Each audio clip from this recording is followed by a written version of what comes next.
Hello everyone. In this video, we're going to be taking a look at an article from Forbes. Now, this was published on May 28th. It's written by Stuart Anderson, who says, where it says for him, leadership strategy. I write about globalization, business, technology, and immigration. So basically, he's a globalist shit pig. And he doesn't like the fact that Trump is going to put restrictions on H-1B visas. High school immigration restrictions expected soon from Trump. Well, Stuart, yes. Because these visas are being abused to get foreigners in at a cheaper cost than Americans who are qualified to do the job in this country. It's an end run around hiring Americans. So yes, there should be restrictions on it. But you're a libertarian. You shouldn't be saying that. I'm a nationalist libertarian. I'm a conservative libertarian. I'm a minarchist libertarian. I'm a libertarian that understands you cannot have libertarianism or liberty without having a government that is of the people, by the people, for the people, that is a minimalist government that is there to protect the rights of the individual. Anyway, showing no sense of irony, the Trump administration is celebrating the expected launch of a SpaceX rocket ship. At the same time, Trump officials plan to restrict H-1B visas, the same type of visa founder of SpaceX, Elon Musk, used to begin working in the United States. I love how he makes this baseless comparison here of Elon Musk, who technically shouldn't have got it, and he could have did his PayPal shit from fucking the UK, and an American could have got the job that his H-1B visa was for. But hey, whatever. And then, oh well, look at Elon Musk. Well, yeah, he could have still done the same shit from his home country. And it did lead to him becoming a permanent resident. So whatever. And you're trying to say, well, they're going to say later, he's going to say, well, they're temporary, but most of them are a path to getting permanent residency and or a path for them to work towards getting citizenship. The new regulatory actions against employers will come days after the White House issued an executive order on regulatory relief for businesses. An H-1B visa is typically the only practical way for a foreign national to work long-term in the United States. Bullshit! Bullshit! Bullshit, bullshit, bullshit. They can go and apply for a regular fucking work visa, okay? They can go and apply for a residency visa, which they could then come in and get a job. So don't try to play it like the only way they're going to be able to get a fucking job is the H-1B. It's typically the only way. That's bullshit. You're a fucking liar. You're a globalist scumbag. And you don't like the fact that that companies in the United States are actually going to have to pay a fucking going rate wage for an American to do a job that some Indian could be doing for far less on an H-1B visa. I guess it sucks to be, your buddies, your crony little capitalist scumbags who do shit like that clearly you're pretty buddy with, I'm guessing. I mean, this guy, Stewart here, is a joke. However, several sources have confirmed that the Trump administration will soon implement new restrictions on H-1B visa holders and international students, intra-company transferees, and likely even the spouses of highly skilled professionals. So basically, we're going to have more restrictive immigration and you don't like it, or more restrictive work visas and you don't like it. An analysis of immigration law and regulations, as well as recent administration actions, leads to the conclusion of a combination of methods will be used to implement the restrictions. That was weird. Blocking new H-1B and L-1 visa holders. The April 22nd, 2020 presidential proclamation suspended the entry of most immigrants. H-1B visa holders are not immigrants. They have temporary status. Okay, so he suspended the entry of most immigrants because of the fact of the current pandemic. And you're still upset about the H-1B visa holders, and you're saying that they're temporary status. Okay, I don't know. Whatever. The word entry appears more than a dozen times in the proclamation. That is because attorneys note a president's authority under Section 212F of the Immigration and Nationality Act can be used against the entry of people as opposed to the actions inside the country. Yeah, the people are already here. He has the right to stop more from coming in, and you don't like that. A proclamation issued under 212F may only restrict the entry of foreign nationals, according to the law firm Barry Appelman and Leiden. Yes, so basically, he's using what's available to him to restrict more from coming in, and as I've said, you've got a problem with that. Deal with it. It may not be used to deny a petition to change or extend status or deny an application to adjust status. So basically, if someone comes in here on an H-1B visa, they can go and apply for a permanent residency status and have the proper work visa, get a green card and everything else. But they're temporary. Yes, sure they are. It's just the pathway in for most of them to become permanent fucking residents and or citizens. Whatever. You people are pathetic. Given that limitation, a new presidential proclamation may suspend the entry of H-1B and L-1 visa holders or achieve a similar result by imposing new conditions on their entry. Good. We need more restrictions on them because Americans are getting passed over for fucking jobs by or being told that they have to train H-1B visa people to do their fucking jobs like Disney did. Disney fired its IT staff, got backlash. It said, well, look, you can stay on if you want your severance package and train these people. The backlash happened. They then said, oh, no, we're not going to do this. They kept them on long enough till people went back to sleep, and then they did the fucking thing that they were doing and got caught on. And they brought in all these H-1B visa fucking people to run, like, the computer shit and do the IT work that any American could do. So what does that tell you about these H-1B visas that they're trying to make her sound so good? They're being abused to fuck Americans, educated Americans, Americans with technology backgrounds out of getting a decent paying job because they can pay someone from fucking India half as much.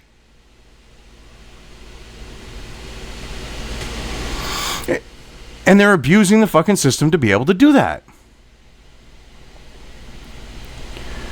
Administration officials have discussed preventing the entry of H-1B visa holders who are not paid at the highest wage level, level 4, under U.S. government's prevailing wage criteria, even if the individual is applying for their first job. Good, because that means it leaves the job open for an American, and that you're actually going to have visas going to people who are in demand that are necessary to bring into this country because there is a shortage of them, as opposed to regular old IT workers getting fucked out of their jobs. So someone from fucking India can go, okay, you want me to do what with the network? Okay, no problem. Give me one moment. I will take care of it. Let me put you on hold. Heaven fucking forbid. You know, you have Americans say, have you tried turning it off and on again? Instead of, have you tried turning it off and on again? I mean, fuck no, we can't have that. We can't have Americans actually doing jobs they were trained for, that they paid for their college educations to learn. No, we'll just bring people in from the third fucking world to do them. Give me a break. This guy's a globalist scumbag. But anyway, so the level 4 prevailing wage criteria, even if they're applying for their first job, is so beautiful. It really is. A National Foundation for American Policy Analysis concluded such a requirement would become burdensome by creating exceptionally high minimum wages for H-1B visa holders. Or it would mean that these companies would hire Americans because they would be able to get them cheaper than, say, some foreign worker that they were trying to get cheaper in the first place. Let's be honest about it. More than $254,000 a year for a financial manager in New York City. So what? They would be able to pay an American $230,000? So what? They would more likely be able to get an American in there. $144,000, $165,000 annually for a biochemist in Chicago. Okay, well, we have biochemists that would like that job, I'm sure, including postdocs. And $172,640 for a software developer in Silicon Valley. Oh no, Silicon Valley are going to get bent over and fucked instead of doing the bending over and doing the fucking. They're getting fucked because they're no longer able to import people from India and South Asia and other Asian nations for fucking pennies on the dollar, well, dimes on the dollar, and fucking pay them way less. I'm all for that, because when you have these companies like, you know, Facebook, Twitter, Google, hiring foreign nationals, and then they're using their supposed platforms to censor the public discourse and political views, They deserve to get fucked, because that's one reason why they're getting away with it, because these foreign nationals on H-1B visas, okay, they fart wrong and piss off someone, they're getting deported. So they're going to keep their mouths shut while this shit's going on, which Silicon Valley wants. They want good little lackey H-1B visa workers that are going to fucking just shut up and do what they're told because they don't want to lose their status in this country. So they pay them 50 grand when they're going to have to pay an American 60, 70 grand, all right? And they're happy because they got a person who's going to shut up and do what they're fucking told for far less money. So I say, good. Let them have to pay almost $173,000 if they want to bring someone in from fucking India. That's fine by me.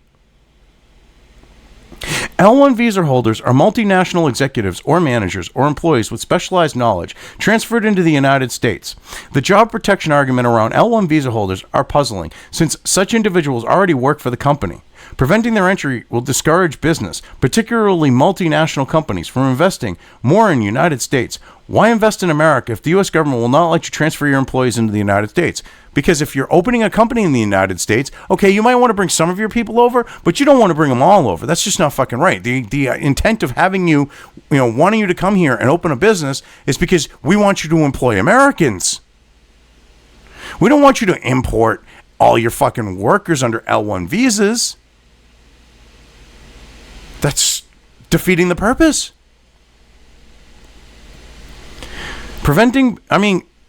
Like with some of these companies, they were literally bringing over fucking cafeteria workers, okay? And on these types of visas saying, well, and giving them fucked up fucking titles, all right, to make it sound like their job was special, and all they were was some fucking cook. So what does that tell you? Specialty my ass. Preventing businesses from transferring their highly talented workers into the U.S., even temporarily, will limit their ability to do critical scientific research. Oh, like what? Making the better souffle when they're bringing in, like, cafeteria workers? Build new product lines, generate economic growth, and create new jobs, said John Basleys, Executive Director for Immigration Policy at the U.S. Chamber of Commerce in an interview. Well, here's the thing. They can still come to this country. They don't necessarily have to be under an L1 visa. It can be like, you can travel on business into the United States, so they can still be employed by the fucking company. They can be on a temporary visa that isn't an L1 visa, and they can do their job. And yeah, they'd still be employed by their home country. The home office or wherever they're stationed out of.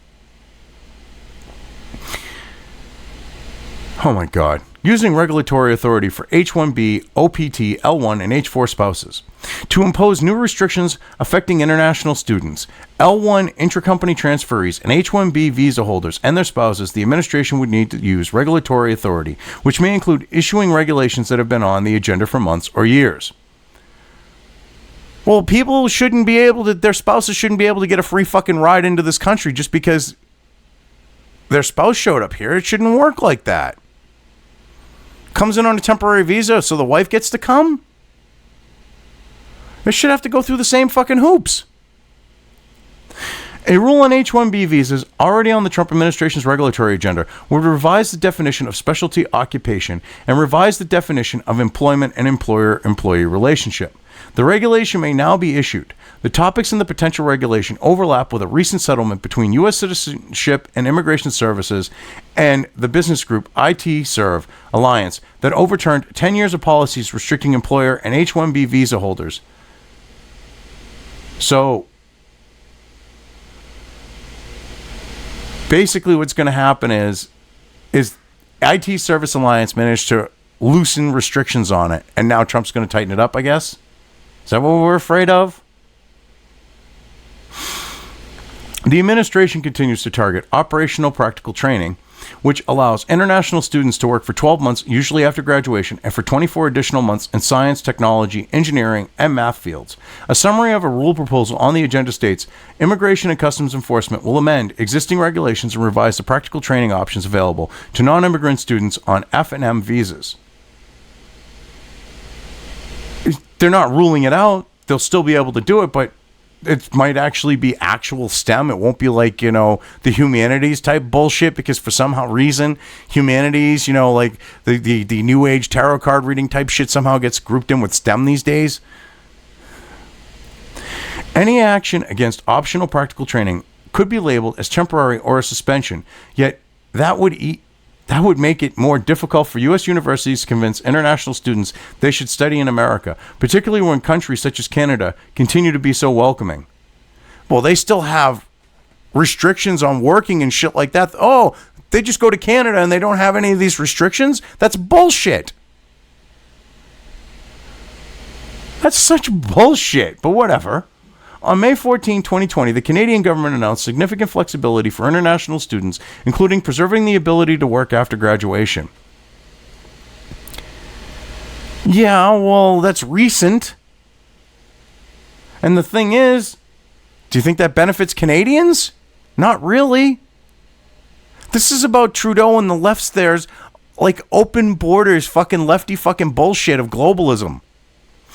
An item on the regulatory agenda for L1 visas were proposed to revise the definition of specialized knowledge, to clarify the definition of employment, an employer-employee relationship, to ensure employers pay appropriate wages to L1 visa holders. There is nothing in the immigration statute about a wage requirement for L1 visa holders. So, you're admitting that these visas are being used to completely fuck over the American worker by bringing someone in from outside the United States that they can pay for less.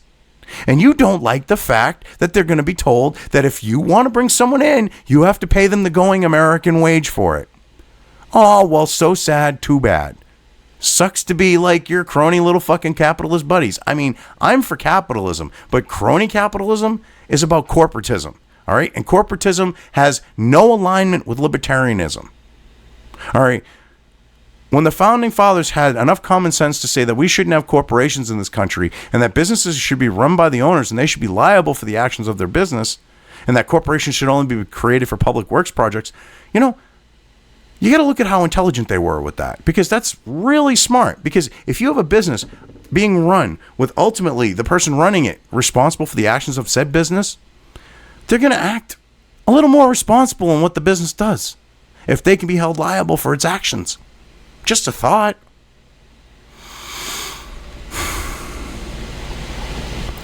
Yeah, I mean, this is so sad that they're trying to act like, well, it's not fair that we would have to pay the same rate to them as an American. That's fucking idiot. You think that that's going to get sympathy for you?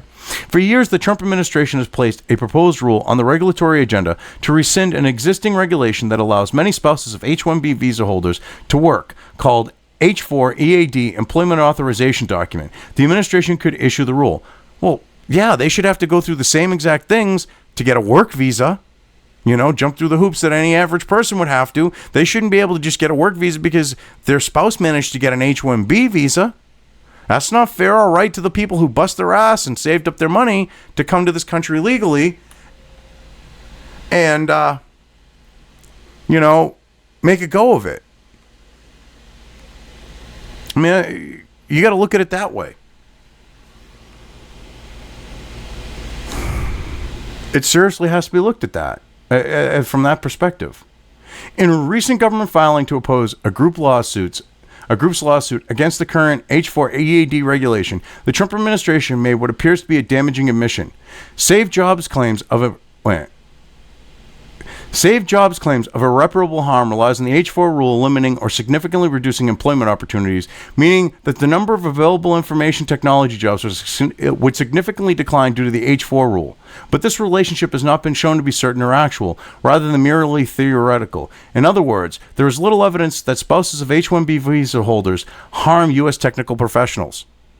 Really? When you have people coming in from the developing world and they are literally getting paid less to take jobs that Americans are qualified and in this country able to do, that doesn't hurt the IT market? What the fuck are you talking about? What type of regulations would the administration issue? William Stock of Glasgow Immigration Law Partners thinks issuing a 212 proclamation that prevents the reentry of international students on operational practical training who leave the U.S. would have an immediate but limited effect. Okay, well, I think if you're going to leave the country, you shouldn't be able to come back and then work for 12 months. If you stay, okay, maybe. After you graduate, maybe. In an interview, Stocks said, it is more likely the Department of Homeland Security would issue an interim final rule eliminating or significantly restricting OPT or STEM OPT. An interim final rule can have an immediate effect, but can only be issued in limited circumstances, and it's not clear that a court would hold they exist here, he said. If that happens, schools and interest groups will go to court right away and say the rule change cannot be done as an interim final rule and have a stronger case than if the agency had done notice and committed rulemaking. So what, they're going to say, oh, we get special treatment and they have a better case with that? Okay. I don't understand that. Because rules can change. He notes the court struck down an interim final rule from the Bush administration on STEM OPT, though it was given time to go through the notice and commencement process and issue a new rule. But, anyway, this goes on. So let's see if we can get through it here quickly. I might go a little bit further, but then because he's just kind of going on and on, making his bullshit fucking case. And if I start really repeating myself, it's just going to get old. So let's continue on here. We'll go a little bit further, maybe try to get to the end. If not, I'm just going to cut this short at that point. But,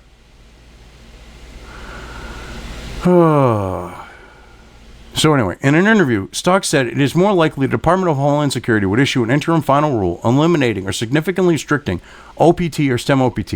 An interim final rule can be an immediate effect, but it can only be issued in limited circumstances, and it's not clear that the court would hold they exist here. Oh, yeah. Oh, crap. All right. I think that's a sign. I've already gone 20 minutes. You know the guy's spiel. You know what he's trying to push. He wants globalism. So what we're going to do is we're going to leave things here because that, I think, like I said, was a sign.